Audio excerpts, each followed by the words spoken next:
Good afternoon and welcome to this Book at Lunchtime event on Living I Was Your Plague, Martin Luther's World and Legacy, written by Professor Lyndal Roper. My name is Wes Williams and I am, as regulars will know, the director here at Torch, and it's a great pleasure to be able to introduce this, the first Book at Lunchtime of this academic year. Book at Lunchtime is Torch's flagship event series, taking the form of fortnightly bite-sized book discussions with a range of commentators. Please do take a look at our website and newsletter for the full programme for this term. Today, I'm delighted to welcome Professor Roper to speak about her book, a splendid work of cultural history that sheds new light on the determining force of the Reformation, that is Martin Luther, and on the complex and enduring legacy of Luther and his image. Graphic images, in several senses of the term, are a key aspect of this book, and of its rich and complex exploration of how Luther collaborated with artists, printers, and others to pursue the Reformation cause within his own lifetime, and how he himself has been portrayed in a range of different contexts, materials, and forms ever since. Among these, and I'll give a little plug, is the Passional Christi und Antichristi, a splendid new digital edition of which has just been published here in Oxford as part of the Taylor Edition series. And we'll try and put a link up, indeed there it is, in the chat for those who might be interested in following up.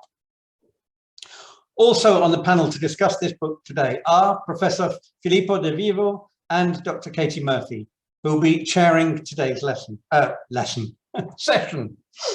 In a moment, I'll hand over to Katie, who will introduce the book more fully, as well as the rest of the panel. This will be followed by a brief reading by Professor Roper. Afterwards, our commentators will present their thoughts on the book, coming at it from their particular disciplinary angles. We'll then give Lyndal the chance to respond to some of the points raised before entering into what promises to be a fascinating discussion, which I hope will also include you, those of us who are watching and listening online. And the event will conclude, especially with questions from you, the audience, so do please put them in the Q&A box on screen. All that's left for me to do now then is to introduce our chair and to thank you all for coming. Our chair, Dr. Catherine Murphy. I'll wait until the screen brings her into view. Hello. Is Associate Professor of English and a Fellow of Oriel College, Oxford. Her research interests include literature and philosophy in the 17th century, the genre of the essay, and from Montaigne to the present, and letters and alphabets. Amongst her current projects is a book entitled Robert Burton, A Vital Melancholy, and she is one of the curators of the current Bodleian exhibition, Melancholy, A New Anatomy, which I would urge you to visit if you possibly can. That's enough from me for now. Over to you for the rest of the session. Thanks. Thanks very much, Wes, and welcome to everybody. It's a great pleasure and delight and privilege to be here to celebrate Lyndal's wonderful book. As chair, I will start by introducing my two co-panelists, and then I will hand over to Professor Roper herself to introduce the book and to discuss the book. I will first of all say that many of you will know Professor Roper's work, Lyndal's work, her biography of Luther, Martin Luther, Renegade and Prophet. And I wondered, as I was reading this book of essays, Living I Was Your Plague, if there was something about writing this book which was a kind of joyous relief from the specificity of person, body and place that biography demands. Because, as I'll discuss later in my own contribution to our discussion, it's a book which is full of interesting ways of thinking about the multiplication of Luther's personhood, his images, his afterlife, his projection of himself after his death. And there's a sense in which there's a kind of para-biographical creativity about the essays in this book, and I'm really looking forward to discussing them with the other panelists and eventually with you all if you wish to ask any questions. So the structure of this afternoon's session, Professor Roper will speak, and then I will speak, and Professor De Vivo will speak about this book. We will discuss our interest in it. Perhaps Lyndal will answer our questions, perhaps she will evade our questions, let us wait and see. And then we will invite questions from you in the chat or the Q&A, and we're looking forward to entering those into our discussions too. So let me, without further ado, introduce our panel for today. So author of this wonderful book, Professor Lyndal Roper, is the Regius Professor of History in Oxford and a Fellow of Oriel College. Her research specialisms include social and cultural history of the 16th and 17th century in Germany, the German Reformation, gender history, and witchcraft. Living I Was Your Plague, as I've already said, follows her award-winning biography of Martin Luther, Renegade and Prophet, and she is currently writing a history of the German Peasants' War. Professor Filippo De Vivo is Professor of Early Modern History and a Fellow of St Edmund Hall in Oxford, very recently very recently arrived. Welcome, Filippo. His research focuses on early modern Italy and the Republic of Venice, the history of communication, and the history of archives. He's currently working on reason of state, religion, and information at a European level, while preparing a critical edition of Thomas Hobbes's translation of Fulgentio Mercantio's letters to Hobbes's patron, William Cavendish. And so I will now pass over to Lyndal to introduce her book and discuss some of its images, I believe, after which I will comment. Thanks so much, Katie. It's a great honor to be asked to do this series, and it's wonderful to start the academic year again, and even though we're still virtual, to feel that things are finally opening up. So who was Luther? Well, he was born in 1483 and he died in 1546. And he, in 1517, he famously nailed or possibly glued the 95 Theses to the door of the castle church in Wittenberg, which was a real backwater, a university town, but a backwater. And that event of nailing or posting the 95 Theses on the door of the castle church later became the historic event that begins the splitting of the Catholic Church into two and more rival confessions. It's the beginning of Protestantism, if you like. And this book is the product of that extraordinary year. And so what I'm hoping might come out of today is really to see the extent to which this is just a German story, or whether there are wider questions for social and cultural history that Luther might help us to think about. So what I'm going to do is read just from the preface of the book. So in spring 2017, I was asked to speak from Luther's pulpit. I knew that this would be an emotional experience because I had spent the last 12 years of my life writing a biography of the reformer, the one that Katie showed you earlier. Few biographers get so close to where their protagonist lived and worked, and others who had spoken from the Wittenberg pulpit had told me of its effect on their lives. I knew too that the event would bring back strong memories of my father, who died just 10 months before, and who had briefly been a minister of religion when I was growing up in Melbourne, Australia. But I wasn't expecting what happened. I was very aware of my dad and of what being a minister had meant to him, and I understood the stress that preaching brought for him in a new way as I climbed the pulpit stairs. To my surprise, I found myself unable to stop thinking about something else too, the sculpture on the outside of the church, the so-called Judensaal, the Jewish Saal. This 14th century sculpture faces what must once have been the Jewish quarter, and it was put up in place high up on the church tower. By Luther's time, the Jews had left Wittenberg, and there is no evidence of a community after 1422. It shows a giant sow from which Jews are suckling while a rabbi looks into the backside of the pig. It is labelled in a fancy later Gothic script, Shem Hamphoras, which means the ineffable name of God, words which according to Jewish belief should not be written down. It is a foul insult to Jews who do not eat pork, and it is blasphemous. The service was bilingual in English and German, and members of an African church were visiting. Dressed in his long black coat and his starched white collar and ruff, the German preacher seemed like a 16th century revenant. At the end of the service, we walked out into the sunlight, and he told me that we would now move to the church hall, quote, where you will answer questions from the congregation for 45 minutes. This had not been mentioned in the invitation, and sure enough, the first question was his.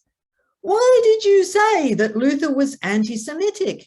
Surely he was anti-Judaic.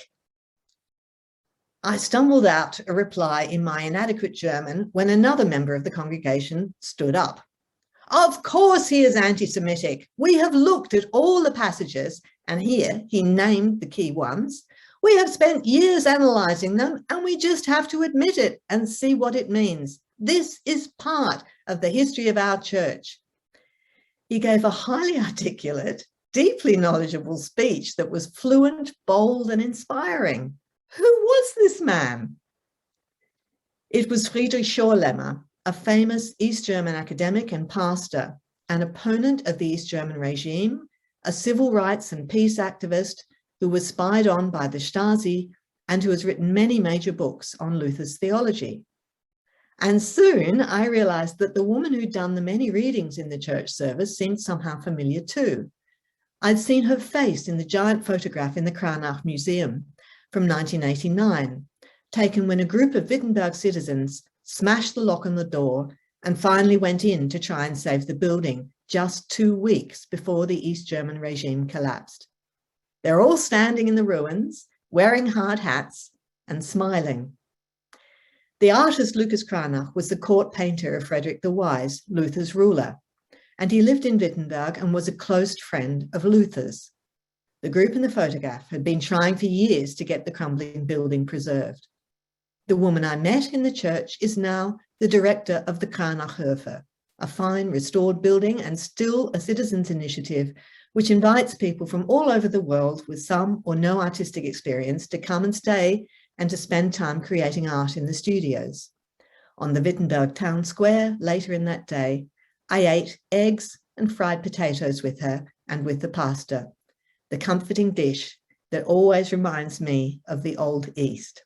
And of course, the only dish that you can have if you're a vegetarian, as I am. The pastor told me about the weekly protests calling for the Judensaal to be taken down and spoke of his shame at preaching in a church which, as he said, insults another religion. So the book is really an attempt to come to terms with the many aspects of Luther. And in the end, too, I will have my views assessed, and I hope that my view of Luther's character, his knotty character, his masculinity, may open up the discussion further about how we commemorate great men without losing sight of their frailties and violence.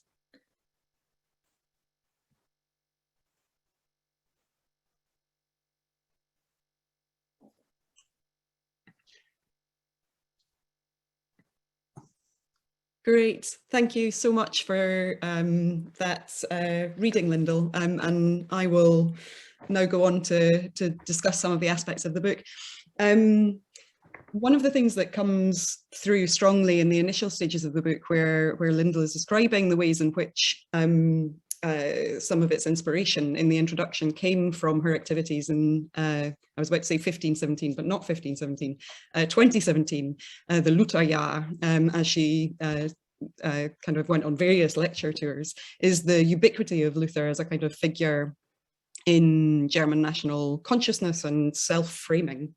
And as if in confirmation of this ubiquity, as I was walking along Holywell Street earlier this week and thinking about this occasion, I saw on a newsstand a copy of Die Zeit, slightly delayed. It was Die Zeit of the 23rd of September, so the week of the German elections, which has on its front cover a zebra, half stripy, half polka dot, and the words "Wir können auch anders." And this is a reference to Luther, to Luther's famous statement at the Diet of Worms, "Hier stehe ich kann nicht anders." And here I stand, I cannot do otherwise. And I wondered if Die Zeit, by having this this legend, "we can do otherwise," writ large on its front cover in the week of the elections following the retreat of Angela Merkel, great change of epoch, herself the daughter of a Lutheran pastor, I wondered about these ideas of being able to change and not being able to change in the aftermath of, or in the footsteps, or the kind of, or in the figure and the emulation of Martin Luther, the great German. It seemed to me that it spoke to two kind of aspects of Lyndal's book that we're here to discuss today. Lyst of all, the ongoing fascination and the kind of constant presence of Luther in contemporary self-fashioning of the German nation, something that Lyndal discusses in one of the first chapters of the book. Someone who both fashioned himself against expectation and thereby changed society radically. And there's a paradox here that in Luther's statement that he could not do otherwise, he created a situation in which everyone had to do otherwise.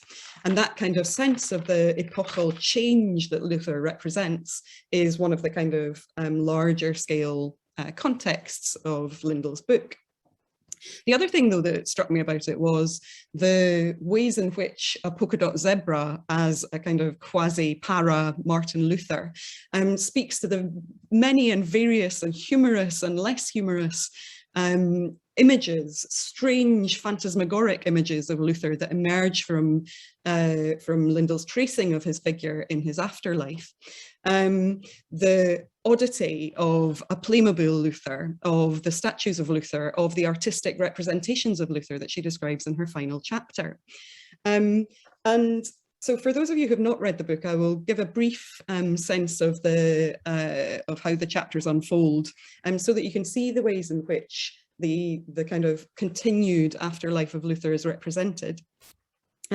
So the chapters begin with a study of how Lucas Cranach's workshop proliferated Luther's image in his lifetime, and then in the ways in which those images have their own afterlife. The second chapter attends to the interpretation of dreams. The third to Luther's extraordinarily aggressive and scatological verbal encounters with his contemporaries, especially his male contemporaries. The next chapter addresses names and naming and renaming and the modes of fashioning and self-fashioning that emerge from Luther's various name changes. The following chapter addresses the curse that appears in the title, "Living I was your plague, O Pope, dead I will be your death," and discusses Luther's projection of himself into the afterlife as a still efficacious and agentic being. The subsequent chapter represents the kind of fulfillment of what Lyndal just read to us. Luther the Anti-Semite, it is called, and I'll come back to discuss some of the images in it in a minute. And the final chapter is on Luther kitsch, the kitschy representations of Luther, both in his lifetime and subsequent to it, the proliferation of Lutheriana, including a rubber duck, cookie cutters, socks, which wittily repeats the "Hier stehe ich kann nicht anders" slogan, sententious figure, and a Playmobil figurine, which I will come back to discuss. One of the ways in which as you'll see from that description, the interest of the book is largely in kind of Luther's image, his proliferating image, both in his own present and in the afterlife, and the ways in which that becomes phantasmatic or strange or peculiar. In the introduction, Lyndal writes, by approaching questions at a tangent, by looking at issues that are on the periphery of our scholarly vision, new and unexpected connections often emerge. And while reading the book, I had the impression that there were that these essays were in a ways things glimpsed out of the corner of Lyndal's eye as she was working on the biography. And as she was then involved in the Lutherjahr in 2017. I'm going to now ask 3 questions that emerged for me while I was reading the book, only very loosely and tangentially connected, and I'm hoping to take license from Lyndal's own mention of tangents in doing so. The first question is to ask about the line between devotional objects and relics and kitsch.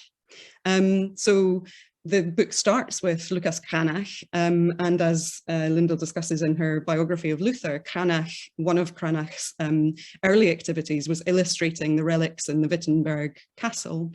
Is there a connection between the proliferation of portable Luthers in the Playmobil figurine and in another fascinating project that Lyndal discusses, Otto Hörl's replacement of the 19th century statue of Luther in Wittenberg with multiple miniature Luther statues? Is there a connection between this and a kind of sense of the replacement of the devotional object or the relic? Is there a kind of, is kitsch our mundane relic is one of the questions I want to ask. Speaking of the Playmobil figurine, one of the most memorable vignettes or anecdotes in a book full of memorable vignettes and anecdotes is the discussion of that figurine. So Lyndal tells us how in 2015, Playmobil brought out a figurine of Luther, which became swiftly its best-selling ever object.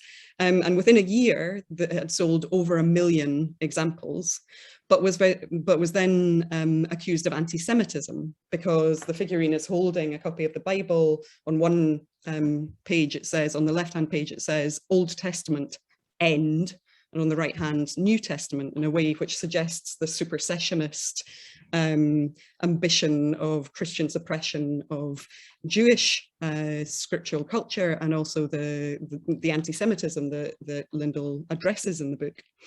The word end was removed, and then the figurine continued to be produced.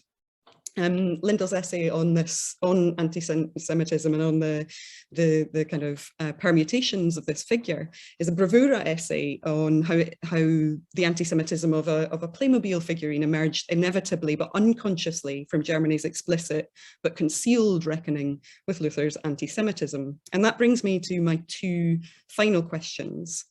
My first question is about shame. So Lyndal has already mentioned shame in her reading of the preface.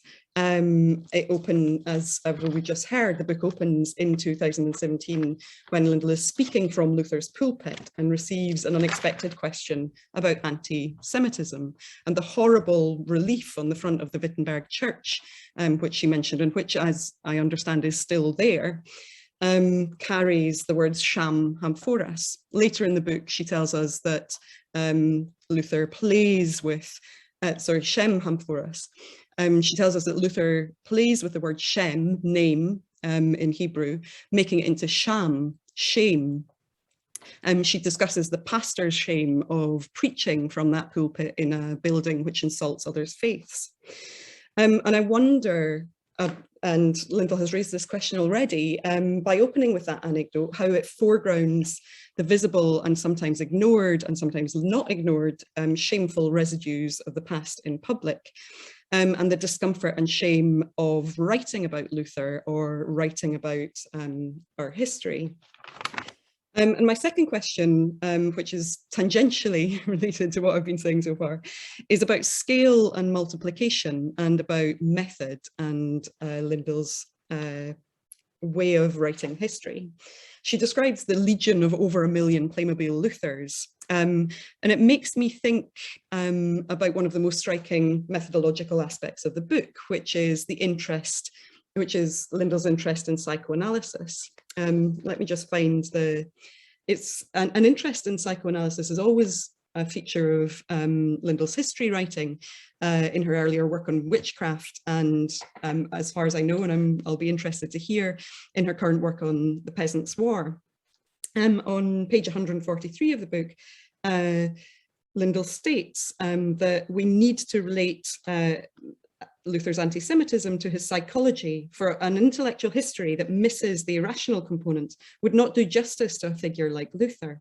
The contradictory themes of Luther's anti-Semitism need to be teased out, a difficult task because they arouse a pitch of disgust that makes it difficult for the reader to think. One question that emerges for me from this is how we approach the irrational component in the individual psychology versus the common component over a population when discussing, say, witchcraft or the Peasants' War. And another is how one handles one's own disgust. How do we, or how do you, write rationally about irrationality? I think this book is an answer to that question, and a lively and a stimulating and a creative one, and I look forward to discussing it further. And now I will hand over to Filippo. Thank you, Katie. Thank you for the introduction. And first of all, I'd like to thank Wes and Torch for inviting me to this discussion. And but above all, to congratulate Professor Lyndal for writing a marvelous book that has taught me a tremendous amount. I really couldn't think of a better intellectual experience to start my new post at Oxford, even as I am still moving into my office, as you can see in the background. The chapters range widely, and Katie has already touched on many aspects. I want to single out two more general lessons that I drew before asking Lyndal some questions. The first and most obvious merit of the book is that it complicates the picture that has emerged from the 5th centenary celebrations. Lyndal says at some point in the book that she became uneasy that her own biography, in the making for years, was published at the time of the anniversary, and so became part of what she calls the Luther's memorial cult. This is perhaps the first post-anniversary book that takes stock about that experience. Every chapter begins or ends with a piece of art or material culture, like the Playmobil figurine we've just heard about, and thus interrogates the dialogue between memory and contemporary culture, especially through the work of artists from the former GDR. And the book closes, as we heard, with a chapter on Luther kitsch, which stands in lieu of the conclusion. Lyndal confronts the less comfortable sides of Luther's legacy, as we've heard, his verbal violence, his bullying of both Catholics and evangelical competitors, his uncompromising binary dividing of the world into friends and enemies, the masculinist muzzling of his wife, Katharina von Bora, in the table talk, and her increasing marginalization in the portraiture, which excluded and depicted Luther increasingly as a solitary hero. The longest chapter is an analysis of Luther's anti-Semitism. And on the whole, Lyndal comes down on the side of anti-Semitism rather than anti-Judaism, of racial as well as religious hatred. What I found most striking and brave in this chapter is how Lyndal discusses anti-Semitism as neither an accidental byproduct, nor simply an inescapable element of collective mentality, but as revealing of Luther's mind of deep, almost elemental phobias that went on to mark the identity of early Lutheranism. The book, I should add, is obviously not an attack on Luther as such. To focus on his undersides is not to belittle in any way the achievements of the Lutheran movement, but to understand its complexity. How, for example, aggressive masculinism could lead both to misogyny, but also to successfully testing the boundaries of political authority. The spirit of the book is thus that of, made me think of Marc Bloch. In The Historian's Craft, he famously exhorted those in favor and against Robespierre, an obvious debate in French, amongst French historians, to stop taking sides and to start understanding. And so the second lesson I want to mention is directly related to the problem of understanding and constitutes a broader methodological contribution. Katie has already mentioned this. The book is in line with famous features of Lyndal's work, that you will be familiar with, the relevance of psychology, and the unconscious, and of emotions such as anger, hatred, and fear in the business of historical explanation. As she puts it, understanding the nature of humor, creativity, psychology, narcissism can give us a deeper understanding of theology. It can illuminate intellectual life. And here every chapter is really a lesson in that method. And incidentally, I just want to comment on something that Katie said about method. It made me think again of the tangential viewpoint that every single chapter takes. Made me think of Erich Auerbach and his Ansatzpunkte that Auerbach then developed by establishing parallels or linkages between different texts in a sort of and incidentally, that method is one that the microhistorians have claimed too. So that's something that's worth thinking about. In particular, however, I thought that there were illuminating passages on denial and suppression. At one point, Lyndal writes, I quote, "There is a libidinal investment in Luther's verbal jousting that suggests there is an element of denial at work. Denial of the fact that, for example, Luther needed and depended on the protection of political authorities, even as he set himself as the unshakable moral individual of the here I stand." Lyndal recognizes the essential limitations of the psychoanalytical approach, but pleads for the centrality of cultural history to historical explanation of social phenomena, for considering sources and materials that are not often part of intellectual history, and for taking silences seriously. And in this sense, I wish that anti-Semitism, for example, could also be made central to the study of early modern Catholic culture, not as a topic for specialists of Jewish history, as it tends to be, but as one revealing broader, deeper cultural and social phenomena. So I have three questions. The first question arises from my own interest in the history of communication and propaganda. One of the points, Lyndal, that you discuss is, and which is fascinating to non-specialists, is the woodcuts and pamphlets that arose out of the Reformation thanks to new and traditional media. And you go beyond the sort of the idea of a brand Luther to talk not just about functionalist propaganda, but about symbols revealing deeper aspects of his mind and his followers' desires. But I wondered time and again whether a more interactive interpretation was possible, where Luther's evolving self-fashioning responds not just to inner pressures, but to contextual circumstances, to attacks from his enemies. You say that his invectives are inimitable, but there were equally violent and scatological attacks on him. You say that his attacks, his rhetoric was most successful and stuck, but in a way, I mean, that is a sort of teleological point that we can say with hindsight. But at the time, was Luther sort of driven by the fear of what his enemies were doing? The second question is also about a more integrated view, taking into account how the psychology of individuals reacts to immediate rather than deep-seated context. Something that I find is often a gap in psychoanalytical explanations. For example, Luther developed a more openly anti-Semitic line at a time when, as you say, when imperial policy towards the Jews was becoming more liberal.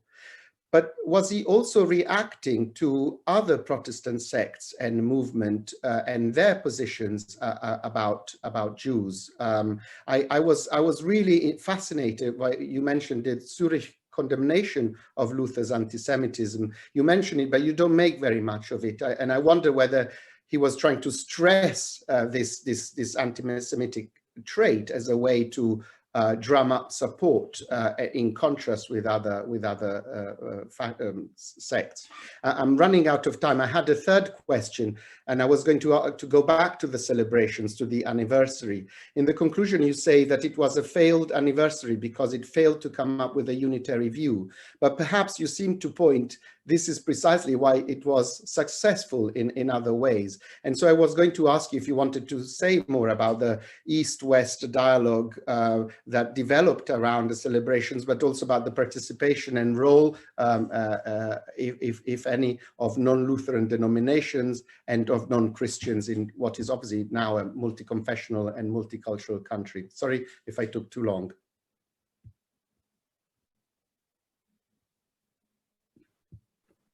Not at all. Wonderful. Lyndal, we have offered you a plethora of different Ansatzpunkte for our discussion, and any of which you may wish to take up. I'm going to now invite Lyndal to respond to our responses in a kind of typically 16th century response to the response to the response. As Maya has just asked in the chat, I will open up our conversation to questions from the virtual floor after about 10 minutes.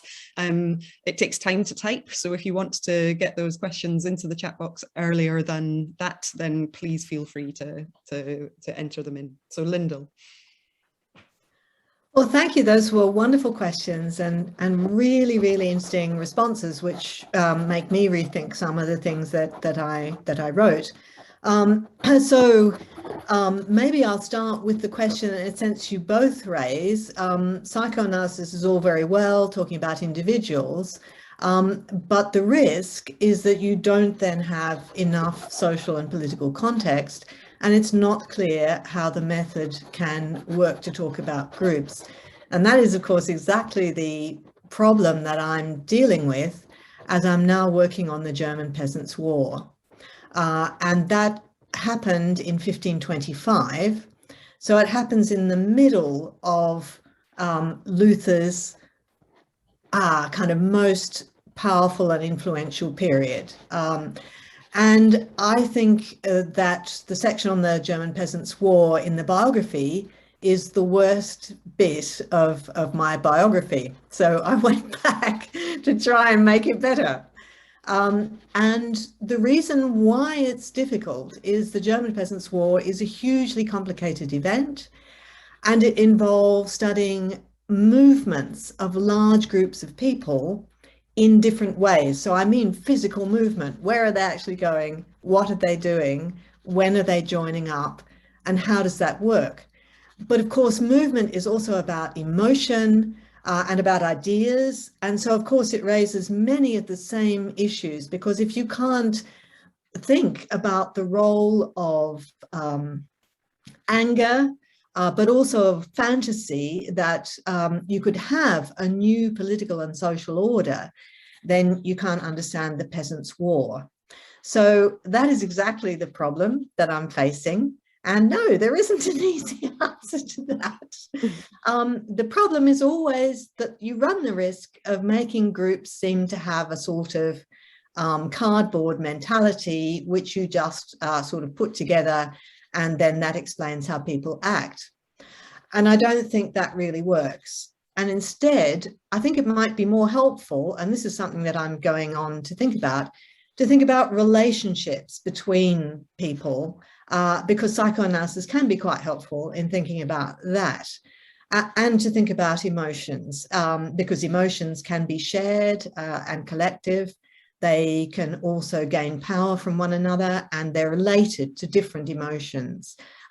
So that's what I'm doing at the moment. And yes, it is a challenge that if you move from a biography where psychoanalysis can be very helpful to something that involves the actions of a whole lot of people, it's a real problem that you have to confront.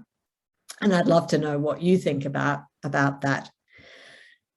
Then another thing that came out of both was really, how do we analyze images, celebratory images, and indeed statues? And of course, that's something we're all thinking about at the moment. What can I say?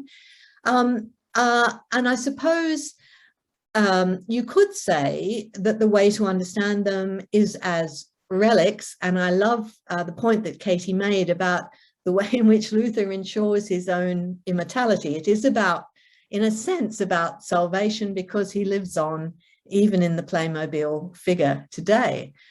But I do think there's a difference here. I think that a religious image can have the ability to perform miracles. It can be something that becomes part of an explicitly devotional culture. The problem that Luther had was that he thought images were great and you should use them in religion. He didn't, unlike Calvinists, he didn't say no images, but he doesn't see them as relics. And one of the things he really wants to do is get away from the cult of relics. And yet you might say, what happens to Luther? He produces a cult of his own image. I don't think that that is right. And I think the problem of Luther's image is really fascinating. One of the problems for people creating images of Luther is that he's outside size. He's corpulent. So if you present an image of him, he doesn't look like an ascetic. He looks like someone who likes eating and drinking, as indeed he did. And there's a way in which that itself disrupts the creation of a reverent image. There's always something slightly non-saint-like about Luther, and that's also to do with his lumpy face, just the way he looks. And the Cranach workshop, and Lucas Cranach is the artist who lives just around the corner and who makes Luther's image.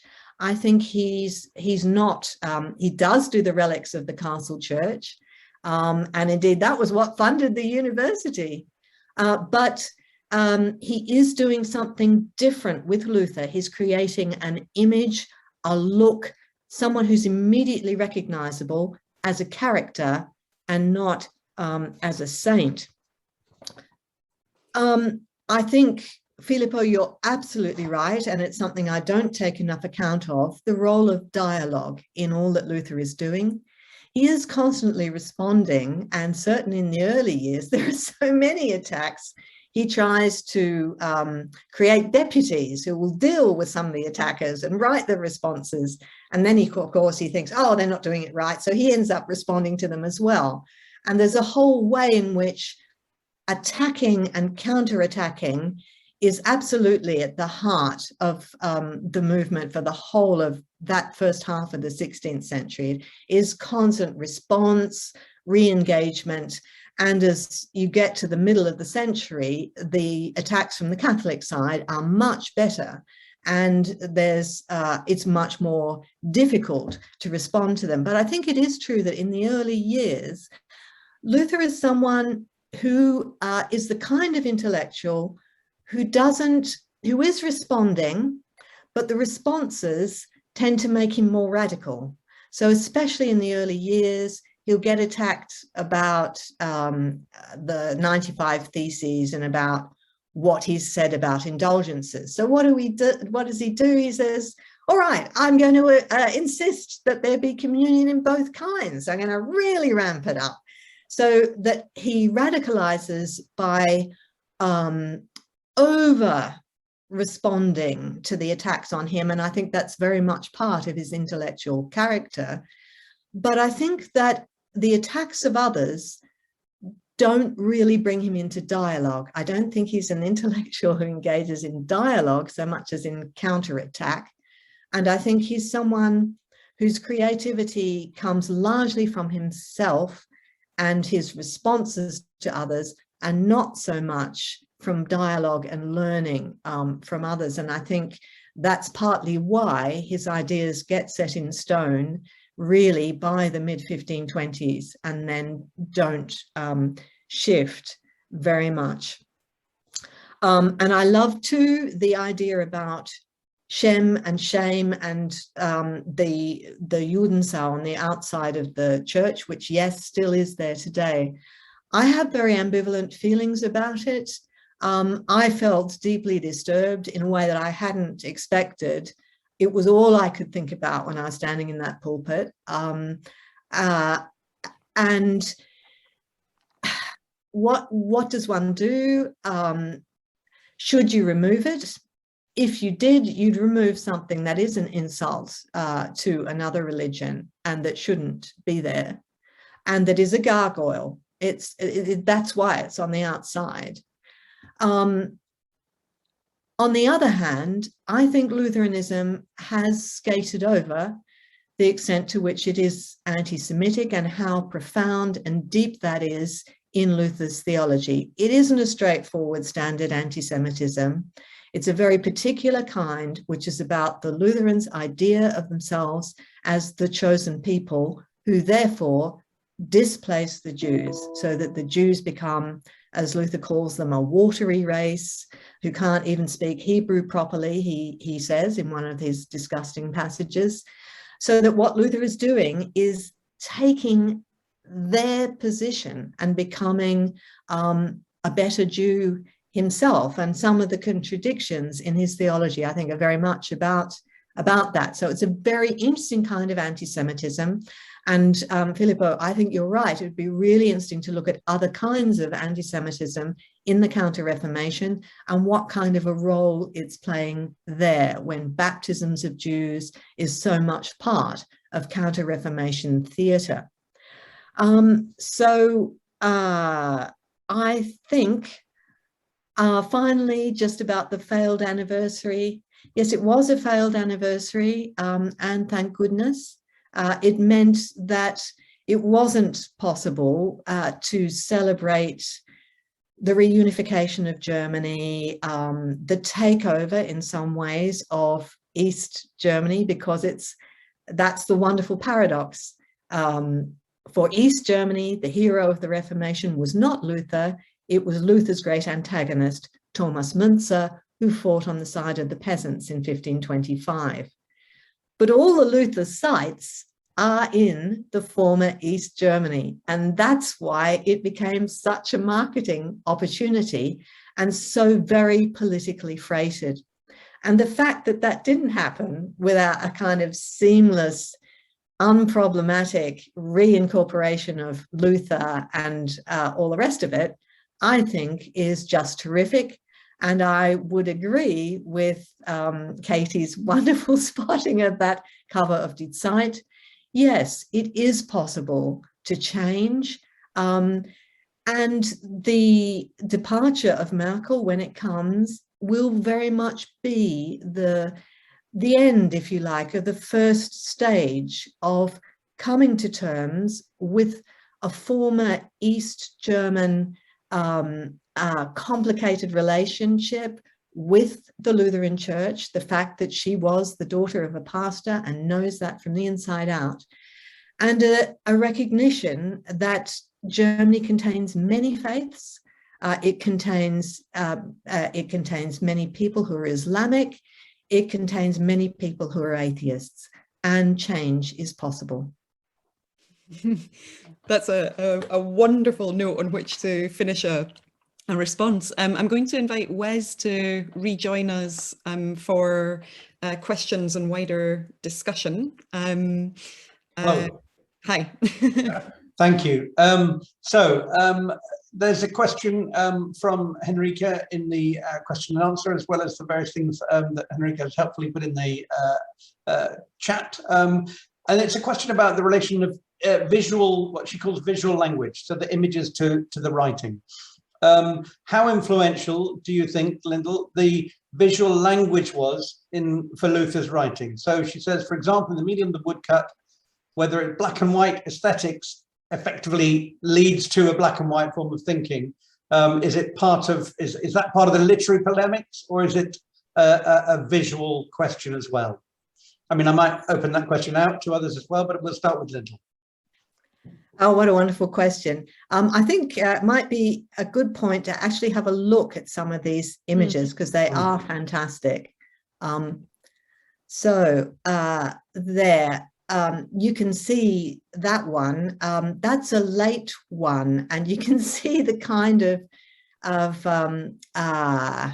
aggression that you can get in some of these images. And this is quite amazing because it's known as it's part of a set of images which are known as Luther's Testament, and they illustrated one of his very last works. And this shows the birth of the monks, which, as you can see, happens with she-devils up here, sitting on a gallows. And that is not coming out of the usual birth canal.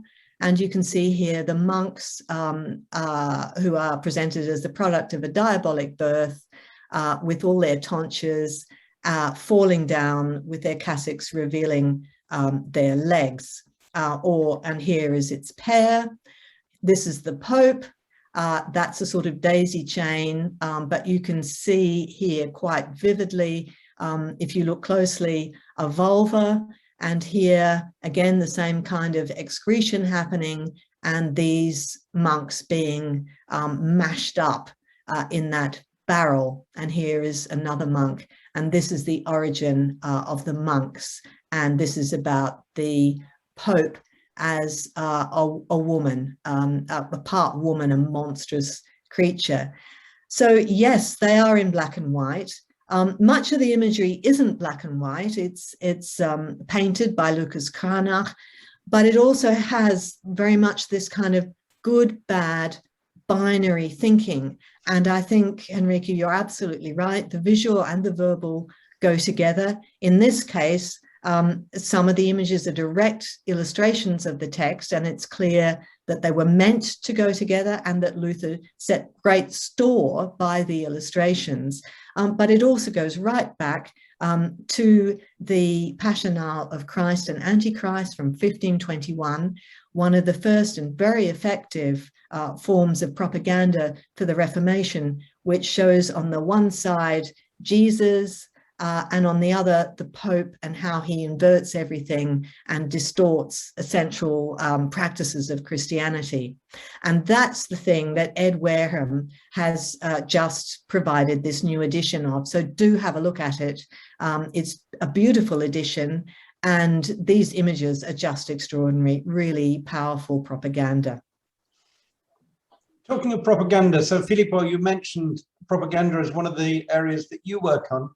And when I was reading your book, I've worked on French material of the Wars of Religion, and it really struck me that, well, two things struck me. One is the kind of the ramping up of the rhetoric and of the violence across a few years. So that the call and response, the counter response, what you just talked about earlier about how Luther over responds and therefore gets stronger and stronger. And I mean, there's a whole bunch of French writers who share that kind of pathological way of thinking on both sides, if you like, or the many sides of the quarrel. But my real question was about the relation between images and the kind of, if you like, figurative violence that we've just seen in the images you've shown us, and then violence on the street, violence with real bodies. How do you see those two things as being related? It's a big question. That's another great question. I've been thinking about that a lot, because I think the thing that we often forget is that the Peasants' War, which happens in the middle. And one of the very first insults that's made against Luther by his Catholic opponents right from 1518-19 is, if you go on like this, the peasants will rise up and there'll be a peasants' war. And then that is exactly what happens. And brilliantly, Luther manages to escape responsibility for that. What I'm realizing more and more is that the Peasants' War is a really traumatic event. We don't know how many peasants died. People at the time thought that at least 100,000 peasants had been slain. It was a deeply traumatizing event, also because of the way in which people died. There weren't equal forces. It was very easy for knights to slash and stab. So it's a very bloody, traumatic thing, and people describe rivers of blood, walking over corpses. And what's really struck me is that the best historical writing I have read from contemporaries is the material on the Peasants' War. It's not actually on the Reformation, because it's the Peasants' War that people had to come to terms with, anyone who was involved in it or was anywhere near. And there is a way in which Luther's language of liberation and about freedom does translate directly into what the peasants are arguing and what they're doing. And yet the violence they're engaged in is as nothing to the violence of the response.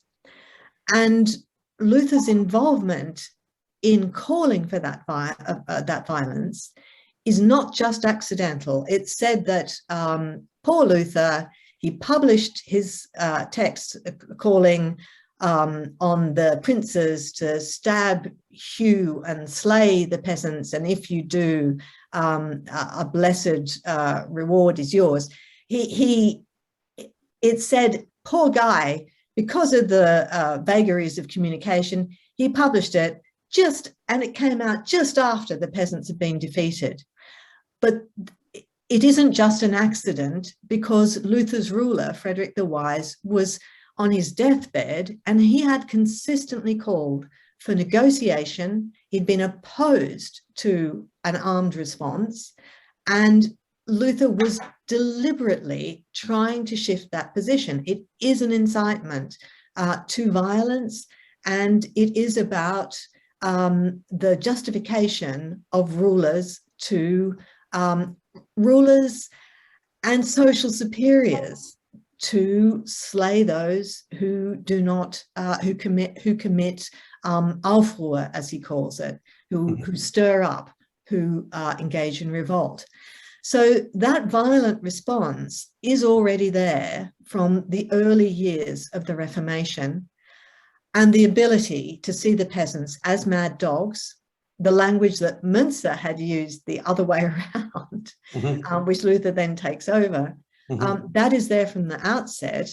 And the aggressive response, which isn't just words, I think is there in the imagery, and in particular in that curse, living I was your plague, dead I will be your death, O Pope. And that is kind of Luther's projection of himself and his cursing power into the future. And I do think that this kind of, the kind of writing and images that Henrika pointed to, that they aren't just innocent, they're not just fun. I always incline, because I love them so much, to see them as fun, but I think that they do contribute to a really binary and potentially violent attitude to others. Yeah. Thank you. Katie, yeah, sorry, go for it. I was just going to say that this makes me, I'm not actually going to ask this question because we don't have enough time, I don't think, but what you were just saying about the Peasants' War made me think again about your invitation to pay attention to the irrational and to the ways that contemporary documents deal with irrationality in historical actors or in groups of actors, thinking about melancholy or enthusiasm or various ways in which there is a kind of existing irrational vocabulary for certain forms of disorder or Aufruhr or whatever it might be in the period. But I'm not going to ask the question because I realise that we're really, really running out of time. There is one tiny question I wanted to ask Lyndal. It's a bit unfair because it's a bit it's a bit personal. But you have this wonderful chapter on dreams and dream interpretation. Do you ever dream of Luther? No, but I do dream about having to preach. And of course, I never have my shoes, and we all know what that's about. It's the total exposure of preaching, and that is, of course, what writing a book is all about. You are completely exposed. Yeah, I mean, there's a lot in your book about Luther's self-exposure, at least implicitly, and extreme self-exposure of his kind of bodily mechanisms and his digestive logic, as you put it. So there's something really interesting there about the confrontation of shamefulness. But the exposure question also does lead us back to one of the, I think, really interesting things about this book, which is the bit that you started with. In other words, staging yourself and your own, if you like, family relation to the craft, because of course, you know, there's a craft story here as well. Again, we don't have very long, but you'll know that Joe Mashenska's book on Milton that's just come out also sort of stages his own relationship to Milton, and I'm wondering if we're entering if there's a kind of moment whereby quasi-autobiographical biography might be a thing. That might be a question as much to Katie, who's doing a biography of Burton, as I know, or for all I know, Filippo, I don't know whether you're engaged in a para-autobiography through biography as well, but it seems to be an emerging thing. Is that fair? Well, Burton says, I write of melancholy by being busy to avoid melancholy, and that's certainly something I identify with.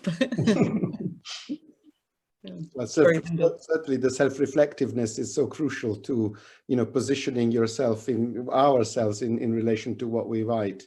I cannot say that I have any kind of autobiographical reflection on Fulgenzio Micanzu, this now obscure Venetian friar writing about the 30 Years' War, but I'll think about that. That's a good point. Thank you.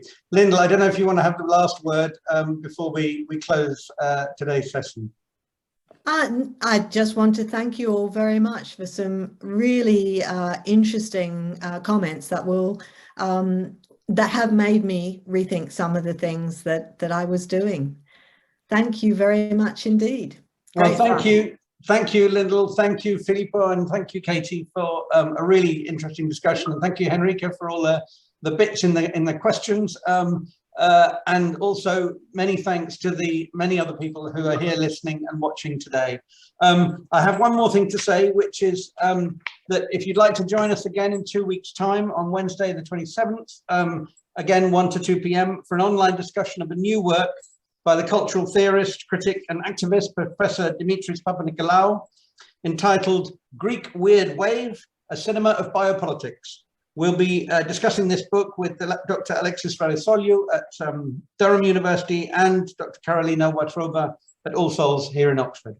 That's for next time. For today, again, enormous thanks to both our respondents and most of all to Lyndal for writing the book in the first place. Thank you so much and goodbye.